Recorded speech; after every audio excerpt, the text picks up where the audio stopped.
Pasha K C ജോണിൻ്റെ അമേരിക്കയിലെ പഠനവും അതിനുശേഷമുള്ള മടങ്ങിയറിവും ഒക്കെയാണ് കഴിഞ്ഞ എപ്പിസോഡിൽ നമ്മൾ പറഞ്ഞത്. മടങ്ങി വരുമ്പോഴേക്ക് സ്വീഡൻ വഴി യാത്ര ചെയ്തു. അതൊരു വലിയ വിശാലമായ ഒരു സഭ എന്നുള്ള ഒരു ചിന്ത മനസ്സിലേക്ക് കൊണ്ടുവരികയൊക്കെ ചെയ്തിട്ടുണ്ട്. പക്ഷേ കേരളത്തിൽ വന്ന് കേരളത്തിൽ അങ്ങനെ ഒരു വിശാലമായ ഒരു സഭയുടെ സങ്കല്പം ഇല്ലാത്ത ഒരു കാലഘട്ടത്തിൽ ഇവിടെ നമ്മളെ സംബന്ധിച്ചിടത്തോളം ചെറിയ കുഞ്ഞു കുഞ്ഞു സഭകളാണ് കേരളത്തിലെ പെന്തക്കോസ്ത് സഭകളുടെ തുടക്കം മുതലുള്ള രീതി. അങ്ങനെ ആയിരുന്നു. ഒരു 100 പേരുള്ളൊരു സഭ എന്ന് പറഞ്ഞാൽ തന്നെ വലുതായി കരുതിയിരുന്നൊരു കാലത്ത് ഇവിടെ 1000 പേരുള്ളൊരു സഭ സ്ഥാപിക്കാൻ സാധിക്കുമെന്നുള്ള ഒരു ചിന്ത മനസ്സിലേക്ക് വരികയും അത് ഭിത്തിയിൽ എഴുതിയിടുകയും ചെയ്ത ഒരു ദർശനം അതുമായിട്ട് വന്ന് ഇവിടെ ആരംഭിച്ച ചരിത്രം അതെന്ന് വെച്ചാൽ പ്രയർ സെൻ്റർ ഗോസ്പൽ സെൻ്റർ എന്ന നെടുമ്പറം എന്നുള്ള ഒരു പേര് കിട്ടിയതും ആ പേര് ഒരു സഭ സ്ഥാപിക്കപ്പെട്ടത് അതിൻ്റെ ഒരു ആരംഭ കഥയൊന്ന് പറയാമോ? ഞാൻ അമേരിക്കയിൽ നിന്ന് പോരുമ്പോൾ തന്നെ ഈ ദർശനമായിട്ടാണ് വരുന്നത്. എവിടെയെങ്കിലും ഒരു സ്ഥലത്ത് താമസിച്ച ചുറ്റുമുള്ള എല്ലാ വീടുകളിലും കയറി ഇറങ്ങി സുവിശേഷം പറഞ്ഞ് ആളുകൾ രക്ഷയിലേക്ക് വരും, വലിയ കൂട്ടമുണ്ടാകും. നമ്മളങ്ങനെ ആ രീതിയിൽ എക്സ്പാൻഡ് ചെയ്യാത്തതുകൊണ്ടാണ് പെന്തക്കോസ്ത് സഭ ചെറുതായിട്ടിരിക്കുന്നത് എന്നുള്ള ചിന്തയിൽ ഞാൻ വരുന്നത്. ഇവിടെ വന്നു കഴിഞ്ഞു. ഞാൻ കല്യാണം കഴിക്കുമ്പോൾ നെടുമ്പുറത്ത് 5 പേരുള്ളൊരു സഭയുണ്ട്. ഒരു സഭയല്ലത്, ഒരു കൂട്ടായ്മയുണ്ട്. ഒരു കോവൂരൊക്കെ സഭായോഗത്തിന് പോകുന്നത്. അപ്പോൾ അവർ കല്യാണം കഴിഞ്ഞ് ഞാൻ ഇവിടുത്തെ പാസ്റ്ററാകണമെന്നുള്ള അവരുടെ ആഗ്രഹം. അതായത് പ്രൈസ് മാമയുടെ ഫാമിലി, അപ്പൻ്റെ അമ്മയുടെ. അന്ന് അവരുടെ കൂടെ ഉണ്ടായിരുന്ന 4-5 പേരുണ്ടായിരുന്ന അവരുടെ ഒരു കല്യാണം നടന്ന ദിവസം തന്നെ ഞങ്ങൾ വെളിയിൽ നിന്ന് വർത്താനം പറയുമ്പോൾ എപ്പോഴാണ് വരുന്നത്, വന്ന് സഭ തുടങ്ങുന്നത് എപ്പോഴാണ്, അതാണ് അവരുടെ ഉള്ളിലുള്ളത്. നമ്മൾ മാറിപ്പോകും എന്നുള്ള ചെറിയ സഭ കിട്ടുക. ഞാനൊരു ചെറിയ സഭ കിട്ടാൻ ആഗ്രഹിച്ചിരിക്കുക. നമുക്കൊന്ന് നമ്മൾ പ്ലാൻ അനുസരിച്ച് വർക്ക് ചെയ്യാൻ. അങ്ങനെ ഇവിടെ ഒന്ന് വർക്ക് ചെയ്യുമ്പോൾ തന്നെ അതാണ് ഉള്ളിലെ ആഗ്രഹം. അതുകൊണ്ട് അന്ന് എഴുതി വെച്ചത് 1000 കുടുംബം ക്രിസ്തുവിന്. അന്ന് ഇവിടെ അന്ന് കോട്ടയത്ത് പഠിപ്പിച്ചിരുന്ന ദേവദാസന്മാരൊക്കെ ഇവിടെ സഭായത്തിന് വരും ഗസ്റ്റുകളായിട്ട്. അവർ കളിയാക്കും എന്നെ. എത്രയായി ഇപ്പം? 1000. പാസ്റ്റർ കെ സി ജോണെ എത്രയായി ഇപ്പോൾ അവിടുത്തെ? കാരണം ഒരിക്കലും നടക്കാത്തൊരു കാര്യമായിട്ടാണ് ചിന്തിക്കുന്നത്. ഞാൻ പറയും ഇപ്പം 15 പേരുണ്ട്, ബാക്കി വന്നോളൂ എന്ന് ഞാൻ പറയും. അപ്പോഴേ സത്യത്തിൽ ഇവിടെ ഒരു വലിയ സഭ എന്നൊരു സങ്കല്പം മനസ്സിലുണ്ടായിരുന്നെങ്കിൽ തിരുവല്ല പോലൊരു സിറ്റി വേണ്ടായിരുന്നോ കോൺസെൻട്രേറ്റ് ചെയ്യാനായിട്ട്? അതായിരുന്നു വേണ്ടിയത്. അതെ, ഞാൻ ഇടയ്ക്ക് ഓർത്തിട്ടുണ്ട് തിരുവല്ലയിൽ തുടങ്ങണം, അല്ലെങ്കിൽ എറണാകുളത്ത് പോയി തുടങ്ങണം. പക്ഷേ ഇവിടെ തുടങ്ങിയപ്പോൾ തന്നെ റിസൾട്ട് ഉണ്ടായി. ആദ്യത്തെ കൊല്ലം തന്നെ 40 പേര് സ്നാനപ്പെട്ടു. ആദ്യത്തെ വർഷം 40 പേര് സ്നാനപ്പെട്ടു. അതൊരു വലിയ സംഖ്യയാണ് അന്നത്തെ സംബന്ധിച്ചിടത്തോളം. അതൊരു ഗ്രോത്തിൻ്റെ ഒരു തുടക്കമായിരുന്നു. ഹിന്ദുക്കളൊക്കെയാണ്.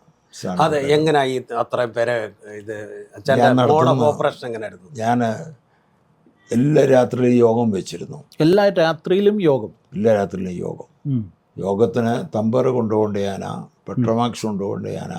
ഇതെല്ലാം ഞാൻ തന്നെ എടുത്ത്, വേറെ ആരും ഇല്ലല്ലോ. അല്ല, അപ്പം കല്യാണം കഴിച്ചില്ലായിരുന്നു? പ്രൈസിമാമ എടുക്കത്തില്ലായിരുന്നു? ഇല്ല, കൊച്ചുവണ്ണായിരുന്നു. അതിനുള്ള ആരോഗ്യമില്ല. അങ്ങനെ ചെന്ന് ആ യോഗം മുഖാന്തരം രക്ഷിക്കപ്പെട്ടു വന്നവരാ. അപ്പം ഈ യോഗത്തിലേക്ക് ആളുകൾ എങ്ങനെ വന്നു? വീടുകളിൽ പോയി വിളിക്കും. പകല് ഭവന സന്ദർശനങ്ങൾ നടത്തും. യോഗം കൊണ്ടുവരണം. വീട്ടുകാരും വിളിക്കും. ഏത് വീടായത്? പെന്തക്കോസ്ത് വീടല്ലല്ലോ, മർത്തോമാക്കാരുടെയും അങ്ങനെ സമുദായക്കാരുടെ വീടുകളിലായി യോഗം വെക്കുന്നു. പക്ഷേ അവർക്ക് വലിയ സന്തോഷമായിരുന്നു. ആ നാട്ടുകാർക്കും ഞാൻ ചെന്നിടത്തൊക്കെ. ഒരു അമ്മച്ചി എന്നോട് ഒന്ന് പറഞ്ഞു, കൊച്ചുകുഞ്ഞു ഉപദേശിയുടെ പ്രസംഗം കേട്ടിട്ടുള്ള ആളാണ് ഞാൻ. ആ സ്ത്രീ എന്നാലും ഒരു 80 വയസ്സ് കൂടുതലുണ്ട് ഉള്ള സ്ത്രീയാണ്. അത് കഴിഞ്ഞ് അതുപോലൊരു പ്രസംഗം ഇപ്പോഴേ ഞാൻ കേൾക്കുന്നു. അങ്ങനെയൊക്കെയുള്ള ഒരു ധാരണ ആളുകളുടെ ഉള്ളിലുണ്ടായി. നല്ല വലിയ. അപ്പോൾ ആളുകൾ വരുന്നതിന് മടിയില്ല. മർത്തോമക്കാരെല്ലാം വരും. എതിരില്ല അന്ന് ഇത്രയും. ഞാൻ എപ്പോഴും ചോദിക്കട്ടെ, ഈ അമേരിക്കയിൽ പോയി പഠിച്ചു, വലിയൊരു സാധ്യതകൾ മുന്നിലുള്ള ഒരാൾ വലിയ സാധ്യതകൾ, വിശാലമായൊരു സാധ്യതകൾ, അങ്ങനത്തെ സ്വപ്നങ്ങൾ കാണാൻ സാധ്യതകളുള്ള ഒരാൾ ഇങ്ങനെ ഒരു കുഞ്ഞു ഗ്രാമത്തിൽ ഒതുങ്ങിക്കഴിയേണ്ടി വരുന്നത്, അല്ലെങ്കിൽ അത് അത്രമാത്രം ഒരു എന്താ അങ്ങനെ ഒരു പിടിച്ചു നിർത്തുന്ന ഘടകം എന്തുവായിരുന്നു? ഇവിടെ റിസൾട്ട് ഉണ്ടായി. നമ്മൾ വർക്ക് ചെയ്യുന്നതനുസരിച്ച് ഇവിടുത്തെ എല്ലാ വീട്ടിലും ഞാൻ കയറിയിട്ടുണ്ട്. ഒരു പ്രാവശ്യമല്ല, പല പ്രാവശ്യം. മുസ്ലിങ്ങളുടെയും ഹിന്ദുക്കളുടെയും മർദ്ദവക്കാരുടെയും എല്ലാ വീടുകളിലും കയറി. അന്ന് 25 വയസ്സേ ഉള്ളൂ, 26 വയസ്സേ ഉള്ളൂ. അതെ, 2 കുടുംബങ്ങളെ അറിയുകയും ചെയ്യാമല്ലോ ഇവിടുത്തുകാർക്ക്. അങ്ങനെ പിന്നെ അവിടെ കയറി ഞാൻ പറയും, നായന്മാരുടെ വീട്ടിലൊക്കെ ചെന്നേ ഞാനൊന്ന് പ്രാർത്ഥിച്ചോട്ടെ എന്നേ ചോദിക്കത്തുള്ളൂ. എന്താ വേറൊന്നും പറയത്തില്ല. ഒരിടത്ത് പ്രാർത്ഥിച്ച് ഇറങ്ങിയിരുന്ന തന്നെ 25 പൈസ അവർ കൊണ്ട് തന്നു. ഞാൻ പറഞ്ഞു പൈസ അയക്കല്ല, വേണ്ടെന്ന് പറഞ്ഞു. ആ ഒരാൾ ഇവിടെ വന്ന് മാസത്തൊരിക്കൽ വന്ന് ഇങ്ങനെ പ്രാർത്ഥിച്ചിട്ട് പൈസയും കൊണ്ട് പോകുന്നുണ്ടല്ലോ.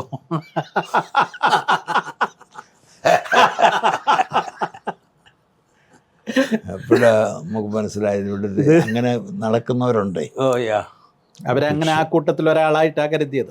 അന്ന് പ്രാർത്ഥിച്ചിട്ട് പൊക്കോട്ടൊന്നുമില്ല അവർ പറഞ്ഞു.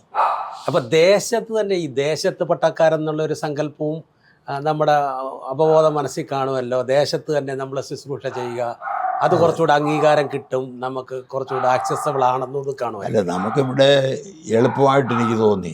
അതെ പറഞ്ഞ ഉള്ളിൽ കയറി 2 ആക്സസ് ചെയ്യാം. പിന്നെ സ്നാനപ്പെട്ട് ഒന്നിച്ച് സ്നാനപ്പെട്ട് 28 പേരാ ഒറ്റ ദിവസം സ്നാനപ്പെട്ടു.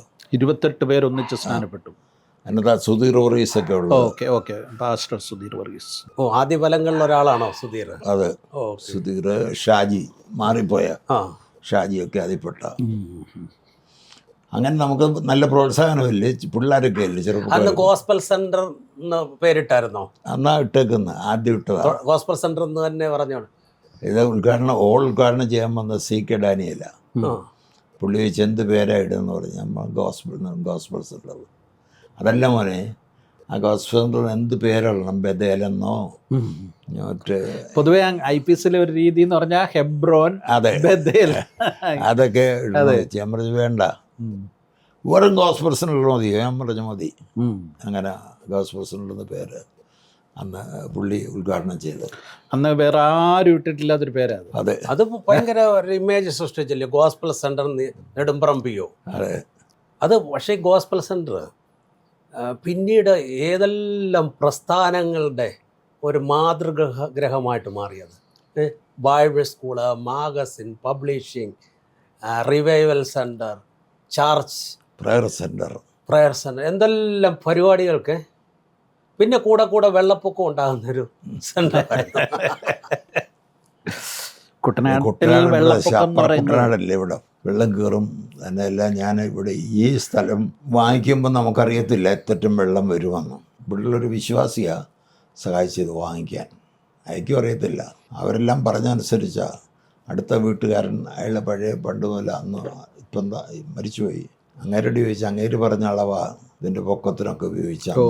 പക്ഷേ അത് 2 മഴ പെയ്യുമ്പം വെള്ളം പെരയ്ക്കാത്ത.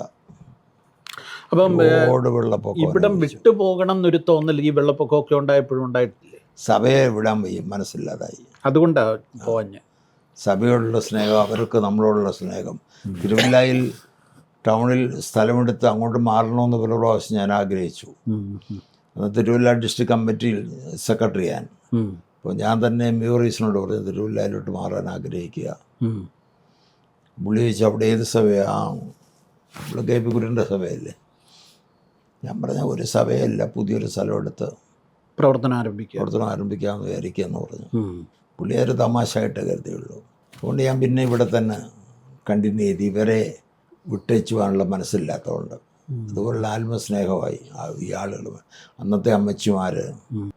അല്ല, ഈ അത് വിശാലമായ ഒരു അർത്ഥത്തിൽ അല്ലെങ്കിൽ ദർശനം എന്നുള്ള നിലയിൽ അതിനെ ഉൾക്കൊള്ളുമ്പോൾ തന്നെ ഇതൊരു ഗ്രാമീണ സഭ, ഗ്രാമത്തിലുള്ള ആളുകൾ, അങ്ങനെ സാധാരണക്കാരായ ആളുകൾ, അങ്ങനെയുള്ളൊരു സഭയായിട്ടാണ് ഡെവലപ്പ് ചെയ്തു വന്നത്.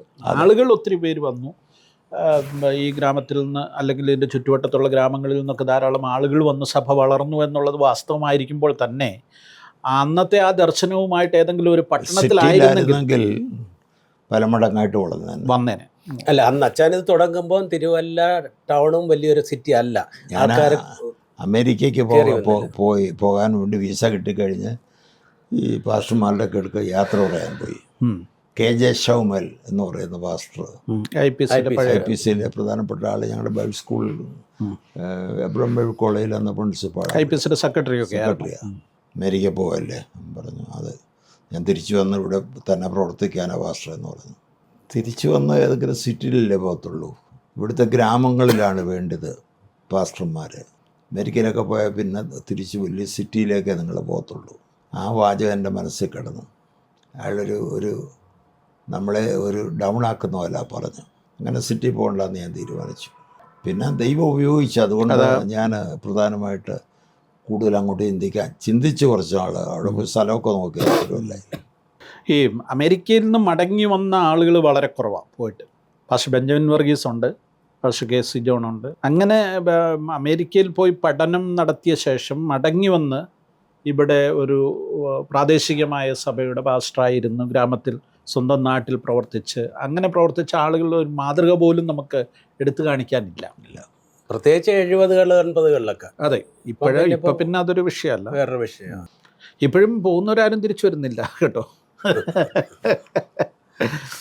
എനിവേ, പിന്നെ ഈ ഒരു കാര്യം കൂടെ പഠനവുമായിട്ട് ബന്ധപ്പെട്ട്, ഈ പഠിക്കുക, അമേരിക്കയിൽ പോയി പഠിച്ചു, പക്ഷേ അതിനെ വീണ്ടും പഠിച്ച് മുന്നോട്ട് പോകാനായിട്ടുള്ള ഒരു താല്പര്യം ഉണ്ടായില്ല. ഇല്ല, ശുശ്രൂഷ എന്നുള്ളതായിരുന്നു, പരസ്യയോഗം, ഇതൊക്കെ എൻ്റെ മനസ്സിൽ കിടക്കുന്നു. അതിൽ മുന്നേറുക.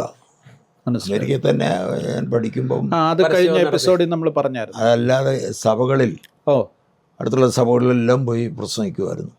ഫോൺ ചെയ്യും, ഞാൻ ഫോൺ ചെയ്ത് അപ്പോയിൻമെൻ്റ് എടുത്തുകൊണ്ട് ഞായറാഴ്ച ചെല്ലും, സമയം തരും. ഈ സായിപ്പ്മാരുടെ സഭകളിൽ. പക്ഷേ ഈ പിന്നീട് വലിയ പ്രസംഗനും സഭാ ലീഡറും ഒക്കെ അതിന് ശേഷം അവിടെയൊക്കെ ചെന്ന് കഴിഞ്ഞാൽ അപ്പോയിൻമെൻറ്റിന് അങ്ങോട്ട് ചോദിക്കാറില്ല. അല്ല, നമുക്ക് കിട്ടും. അല്ലാതെ ചോദിക്കാതെ കിട്ടിയ അനുസരിച്ച് ഞാൻ പോകത്തുള്ളൂ. ഇവിടുന്ന് പോകുന്നതിന് മുമ്പ് തന്നെ എനിക്ക് അവിടെ ഓരോ ഞായറാഴ്ച എവിടെയാണെന്നുള്ള പ്രോഗ്രാം തയ്യാറാക്കിയിട്ടാണ് പോകുന്നത്. അവിടെ ചെന്ന് ആരെയും വിളിക്കണ്ട. ഈ ഗോസ്പൽ സെൻറ്റർ ഒരു ബൈബിൾ കോളേജിനോട് അവസരം കൊടുത്ത ഒരു സ്ഥലമാണ്. അതെ. അപ്പോൾ അതെങ്ങനെയാണ് അച്ഛൻ അത് തുടങ്ങാൻ കാര്യം? തുടങ്ങി ഞാൻ വടവാതൂർ പഠിച്ചല്ലോ, കുമ്പനാട് എബ്രോനിലും പഠിച്ചു. ഇപ്പോൾ ഇവിടെ എല്ലാമുള്ള ന്യൂനതകൾ എൻ്റെ മനസ്സിലുണ്ട്. ഇവരുടെ ബൈബിൾ സ്കൂൾ നടത്തിപ്പിലെ ന്യൂനതകൾ ഇതിനേക്കാൾ ഭംഗിയായിട്ട് നടത്താമല്ലോ എന്ന് എനിക്ക് മനസ്സിൽ തോന്നി. എങ്ങനെ കുട്ടികളെ കിട്ടുന്നു? മലയാള മനോരമയിൽ പരസ്യം വിട്ടു. ബൈബിൾ സ്കൂളിൻ്റെ സ്കോളർഷിപ്പോടുകൂടി ബൈബിൾ പഠനം താല്പര്യമുള്ളവർ അപേക്ഷിക്കുക. എത്ര അപേക്ഷ കിട്ടി? 200 എണ്ണം. എല്ലാ ഹിന്ദുക്കളും ഒക്കെയാണ്. അന്ന് ബുദ്ധിമുട്ടിൻ്റെ കാലമല്ലേ. ആളുകൾക്ക് സ്കോളർഷിപ്പ് എന്നുള്ള വാക്കാ. അതെ, നമ്മൾ സ്കോളർഷിപ്പ് കൊടുക്കുന്ന ഫുഡാണ്. അതെ, ഫുഡ് ആൻഡ് അക്കോമഡേഷൻ നമ്മുടെ സ്കോളർഷിപ്പ്. അല്ല, സ്കോളർഷിപ്പ് എന്ന് പറഞ്ഞാൽ തന്നെ അതാണല്ലോ പഠനത്തിനുള്ള. അവരെ വിളിച്ച് 200 പേരെ വിളിച്ച് നമ്മൾ ഒരു ക്യാമ്പ് നടത്തും 3 ദിവസത്തെ. ആ ക്യാമ്പിൽ വെച്ചാൽ ഇവർ പലരും രക്ഷിക്കപ്പെടുന്നു. ആദ്യമായിട്ട് സുവിശേഷം കേൾക്കുന്നു. ഇത് ഞാൻ ആദ്യമായിട്ട് കേൾക്കുക. അങ്ങനെ അതിൽ നിന്ന് കാലഘട്ടത്തിൽ 200 പേര്. അന്നേരം നമുക്ക് കാണാം അതിൽ നിന്ന് ആരെയാ ഇതിൽ ഇൻട്രസ്റ്റ് ഉള്ളത്, ആരാ വചനം കേട്ടോണ്ടിരിക്കുന്നത്, ആരാ റിയാക്ട് ചെയ്യുന്നത്, ഇതെല്ലാം കണ്ടുപിടിച്ച് അവരെയാ സെലക്ട് ചെയ്ത്. PB തോമസ് അങ്ങനെ വന്ന. PB തോമസ് മർദ്ദമക്കാരനായിട്ട് അവിടെ വന്നേ. നമ്മുടെ ഡാളസിലുള്ള PB തോമസ്. അതെ, ഇന്ന് വളരെ തിയോളജി രംഗത്ത് വളരെ പ്രഗത്ഭനായ ഒരു ഇവിടെ പഠിച്ച ഒരു തിയോളജിയനാണ്. PB അച്യുതാന്റെ അധ്യാപകനാണ്. ഞാൻ മണക്കാലെ അധ്യാപകൻ എന്ന നിലയ്ക്ക് 100-ൽ 100 മാർക്ക് പുള്ളിക്ക് കൊടുക്കും. അതുപോലെ സുന്ദരമായിട്ട് തിയോളജി പഠിപ്പിക്കാൻ കഴിവുള്ള ഒരാളാണ് PB തോമസ് സാറ്. ഇവിടെ താമസിച്ച് പഠിക്കുമായിരുന്നു അല്ലേ? അതോ പിന്നെ ഇവിടെ താമസിച്ച് പഠിക്കുക. പുള്ളിയുടെ കൊച്ചു പയ്യനായിട്ട് വന്നല്ലേ? കൊച്ചു പയ്യനാ. പുള്ളിയുടെ അമ്മ മരിച്ചു പോയിട്ട് 2ാനമ്മയാണ്. അപ്പം പുള്ളിക്ക് അവിടെ വീട്ടിലൊരു സുഖമില്ല പുള്ളിക്ക്. മനസ്സിലായി. ഇവിടെ നമുക്ക് സ്വാതന്ത്ര്യമില്ല. ഇവിടെ വന്നു, ഇവിടെ വെച്ച് സ്ഥാനപ്പെടുന്നു ഒക്കെ. പിന്നെ NC ഫിലിപ്പ് ബാംഗ്ലൂരിലുള്ള എനിക്കറിയാം, കല്ലിശ്ശേരിക്കാരൻ. അതെ, ഇവിടെ വന്ന് രക്ഷിക്കപ്പെട്ടവരാ. അപ്പോൾ അന്ന് 200 പേരിൽ നിന്ന് എത്ര പേരെ സെലക്ട് ചെയ്തു ആദ്യ ബാച്ച്? 200 പേരിൽ നിന്ന് ആദ്യ ബാച്ച് ഞാൻ 30 പേരെ സെലക്ട് ചെയ്തു. അത്രയും ആളുകളേ ഉള്ളൂ അതിനകത്ത് റെസ്പോണ്ട് ചെയ്യുന്നവർ. മനസ്സിലായി. നമുക്ക് പ്രയോജനപ്പെടുത്തും. ബൈബിൾ കേൾക്കാനും ഇൻട്രസ്റ്റ് ഉള്ളവരും താല്പര്യമുള്ളവരും ഒക്കെ ആയിട്ട് നമുക്കറിയാമല്ലോ. ഞാൻ തന്നെ ക്ലാസ് എടുക്കുന്നു, 3 ദിവസം പകലും രാത്രിയിലും ഉണ്ട്. അതിൽ ഇൻട്രസ്റ്റായി വരുന്ന, അതിൽ ഇമോഷണലായിട്ട് ഇൻവോൾവ് ചെയ്യുന്ന ആളുകളെ ഞാൻ കണ്ടുപിടിച്ചു. എന്നിട്ട് ഇവരോട് പറഞ്ഞ് ഞാൻ കത്തയക്കാം പൊക്കോളാൻ പറഞ്ഞ് എല്ലാവരും പറഞ്ഞു വിട്ടിട്ട് 30 പേർക്ക് കത്തയച്ചു. 28 പേര് വന്നു. അതിനകത്ത് അങ്ങനെയുള്ള ബാച്ചായതുകൊണ്ട് എല്ലാം ഫ്രഷ് ആളുകളാണ്. അവർക്ക് മുൻവിധികളൊന്നുമില്ല. ഭാരം പറയുന്ന എല്ലാം കേൾക്കും, ശ്രദ്ധിച്ച് കേൾക്കുന്നവരാണ്. അല്ല, അന്ന് വരെ ഇവിടുത്തെ ഒരു ബൈബിൾ സ്കൂളുകാരും മനോരമയിൽ ഒരു പരസ്യം കൊടുത്ത ആളെ ഇത് ചെയ്ത് കാണുന്നില്ല. ഒരാൾ പോലും അങ്ങനെ പരസ്യം കൊടുത്ത് വിളിച്ചിട്ടില്ല. ഇല്ല. അന്ന് അധ്യാപകർക്ക് നല്ല സാലറിയും കൊടുക്കും. 1000 രൂപ ആയിരുന്നു ഇവിടെ പഠിപ്പിക്കുന്ന അധ്യാപകന് ഒരാഴ്ചത്തെ സാലറി. ഒരാഴ്ച ഒന്നിച്ച് നമുക്ക് പഠിപ്പിക്കുക അതോ അല്ലാതെ 2 ദിവസം 3 ദിവസം പഠിപ്പിക്കുന്നതിൽ BTOs അപ്പം മാത്രം. എന്നോട് പറഞ്ഞ മോനെ, നിന്റെ അറിവില്ലായ്മ കൊണ്ടാണോ നീ ഇത്രയും രൂപ തരുന്നത് കൊടുക്കുന്നത്? ഒരു ബൈബിൾ സ്കൂളിലും ഇത്തരം തരത്തില്ല. ഞാൻ പറഞ്ഞ അറിഞ്ഞുകൊണ്ടാണെന്ന് പറഞ്ഞു. അറിഞ്ഞുകൊണ്ട്, അറിവില്ലായ്മയല്ല. അങ്ങനെ പുള്ളി ഒറ്റയാളേ ഉള്ളൂ ഏറ്റവും കൂടുതൽ സാലറിയാണ് കിട്ടുന്നത്. അതെ, ഇങ്ങോട്ട് പറഞ്ഞ ഒരാളേ ഉള്ളൂ. ബാക്കി എല്ലാവരും സന്തോഷത്തോടെ വാങ്ങിച്ചുകൊണ്ട് പോകത്തേ ഉള്ളൂ. അന്നത്തെ ഒരു ആദ്യത്തെ ബാച്ചുകളിലൊക്കെ ഓർമ്മയുണ്ടോ? പിന്നെ IPCയിലെ പാസ്റ്റർമാരില്ലേ, ETSമുണ്ട്. KM ജോൺ സ്ഥിരം പാസ്റ്ററായി, സ്ഥിരം അധ്യാപകനായി. കാരണം പുള്ളിക്ക് അവിടെ മലബാറിലെ പ്രശ്നം ഉണ്ടായിട്ട് സഭയൊന്നും ഇല്ലാതെ ഇവിടെ വന്ന് വാടക വീട്ടിൽ കല്ലിശ്ശേരി താമസിക്കുമ്പോൾ വരുമാനങ്ങളില്ലല്ലോ. ഇവിടെ വന്നാൽ രാവിലെ തന്നെ ഇവിടെ വന്നാൽ ഭക്ഷണം കഴിക്കത്തുള്ളൂ എല്ലാവരും. അവർക്ക് ഭക്ഷണമുണ്ട് രാവിലെ മുതൽ വെള്ളിയാഴ്ച വരെ ഭക്ഷണമുണ്ടല്ലോ. അങ്ങനെ അപ്പോൾ അങ്ങനെ സ്ഥിരോധ്യാപകനാണ്, എല്ലാ ദിവസവും ഉണ്ട്. പിന്നെ മാത്യു ശോമേൽ IPCയിലെ കുമ്പനാട്ട് പഠിപ്പിച്ച എല്ലാവരെയും ഇവിടെ, അല്ല കോട്ടയത്ത് പഠിപ്പിച്ച എല്ലാവരെയും ഞാനിവിടെ വിളിച്ച് പഠിപ്പിച്ചു. T. ജുമ്മച്ചൻ, PM വിലിപ്പ് എല്ലാവരും വന്നു. അപ്പോൾ ഇത്രയും പേർക്ക് വെച്ച് വിളമ്പാനുള്ള സംവിധാനങ്ങളൊക്കെ ആളുകൾ ജോലിക്കാരെ നിർത്തിയേക്കുക. അതിനുള്ള കെട്ടിടങ്ങളോ സൗകര്യങ്ങളോ ഒക്കെ വാടകയ്ക്കെടുത്തു. നമ്മൾ വാടകയ്ക്കെടുത്തു. 2 കെട്ടിടം വാടകയ്ക്കെടുത്തു. ഒരിടത്ത് ആഹാരം ഉണ്ടാക്കും, ഒരിടത്ത് കുട്ടികൾ താമസിക്കുകയും പഠിക്കുകയും ചെയ്യും. ക്ലാസ് ഇവിടെ ചർച്ച് വെച്ചാണ്. അത് പിന്നെ ചർച്ച ഉണ്ടാകുന്നതിന് മുമ്പ് തന്നെ തുടങ്ങിയത്. ചർച്ച ഉണ്ടായി കഴിഞ്ഞപ്പം ക്ലാസ് ചർച്ചിലായി. ചർച്ചിന് മുമ്പേ ആണ് ബൈബിൾ കോളേജ്. അതെ.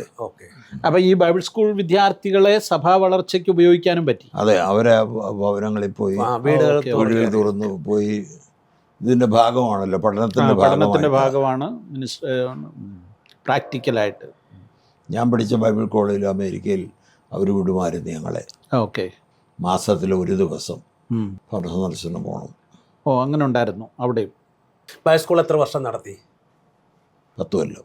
സോഴ്സ് ഓഫ് ഇൻകം ഇല്ലായിരുന്നു കണ്ടിന്യൂ ചെയ്യാനല്ലേ? അതെ, പണം ഒരു വലിയ പ്രശ്നമാണല്ലോ. ഞാൻ എന്നോട് ഒരിക്കൽ അനുഭവം പറഞ്ഞിട്ടുണ്ടോ, ഇത് നടത്തിക്കൊണ്ട് പോകാൻ ഫണ്ടില്ല. പബ്ലിക് വിചാരിക്കുന്നത് ഏതാണ്ട് ഫോറിൻ ഫണ്ട് കൊണ്ട് നടത്തുന്നതാണ്.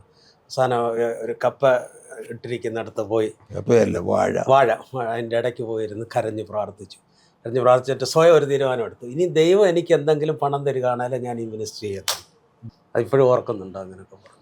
അന്ന് ഈ കടം വാങ്ങേണ്ടിയൊക്കെ വന്നിട്ടുണ്ടായിരുന്നു അന്ന് ഈ ബൈബിൾ സ്കൂൾ? പിന്നെ കടം വാങ്ങുന്ന പറഞ്ഞാൽ ഇവിടെ ഒരു നായര ഇവിടുത്തെ പലചരക്ക് കടയുടെ കൊച്ചി പോയ സാധനം എടുക്കുന്ന അയാൾ വള്ളത്തെ കൊണ്ടുവരിക. അയാൾ നമുക്ക് കടം തരും, 1 മാസത്തേക്കുള്ള കടം തരും. പക്ഷേ അയക്ക് കൊച്ചി പോകുന്ന ദിവസം തന്നെ നമ്മൾ കാശ് കൊടുക്കണം. അങ്ങനെ ഒരു പ്രാവശ്യം കൊടുക്കേണ്ട പൈസ വന്നപ്പോൾ പൈസ ഇല്ല, നമ്മുടെ ഒറ്റ പൈസ ഇല്ല, 4 രൂപ. അപ്പോൾ അയാളോട് ഇനി അങ്ങനെ നമ്മൾ 1 രൂപ പറയുന്ന അയക്കുക, ഇത് അവിടെ നിന്ന് വാങ്ങിക്കുക, സാധനം എടുക്കണമല്ലേ, ആരെങ്കിലും പലിശയ്ക്ക് കൊടുക്കാനുള്ളതൊക്കെ ഞാനിങ്ങനെ തിരക്കുക. അന്ന് ഞാനും കരഞ്ഞ് പ്രാർത്ഥിച്ചുകൊണ്ട് ഈ വാഴയുടെ കൂടെ അങ്ങോട്ടിങ്ങോട്ട് ഉറക്കം നിലവിളിച്ച് കരഞ്ഞുകൊണ്ട് നടക്കുമ്പോൾ പോസ്റ്റ്മാൻ വന്നു, വാഴയെടുത്ത് വന്നു. അവിടെ വന്നു. ഞാൻ ചോദിച്ചു, എന്താ താമസിച്ചത്, എന്താ ഇത് കൊണ്ടുവരാൻ താമസിച്ചത്? പിന്നെ ഞാൻ ഓർത്ത മണ്ടൻ ചോദ്യം ചോദിക്കുക, അയാളെന്താ വേണം? അയാൾ പറഞ്ഞ മറുപടി, ഇന്നലെ ഞാൻ ലീവായിപ്പോയി, ഇന്നലെ വന്നതാ, ഓ ക്ഷമിക്കണം. സത്യം. സത്യം. ഓ അപ്പോൾ ആ രൂപ കൊണ്ട് കടവും വീട്ടി പിന്നെ നടത്താനുള്ള കാശും അല്ല, നമ്മളിത് പ്രതീക്ഷിച്ചിരിക്കുകയായിരുന്നു? ഒന്നുമല്ല. ഒന്നുമില്ല. ഇല്ല, ആരെങ്കിലും അയക്കുമെന്ന് വിചാരിച്ച ചോദിച്ചു. ഒരു കാക്ക പ്രാർത്ഥനയുടെ മറുപടിയാ സത്യത്തെ. പ്രാർത്ഥിച്ചോണ്ട് നടക്കല്ലേ അന്ന് തീവ്രമായി. പക്ഷെ അതൊരു അത്ഭുതമാണ്. ഈ സത്യത്തെ അച്ചാന്റെ പ്രസംഗങ്ങൾ പോലെ തന്നെയാണ് അത്. നമ്മൾ പ്രാർത്ഥിക്കുന്നതിന് മുൻപേ തന്നെ അത് അവിടുന്ന് പോകുന്നു, പ്രാർത്ഥനയുടെ മറുപടി അല്ലേ? അതെ അതെ, ഒരു ദൂതമുണ്ട് അതിനകത്ത്. ഉണ്ട്.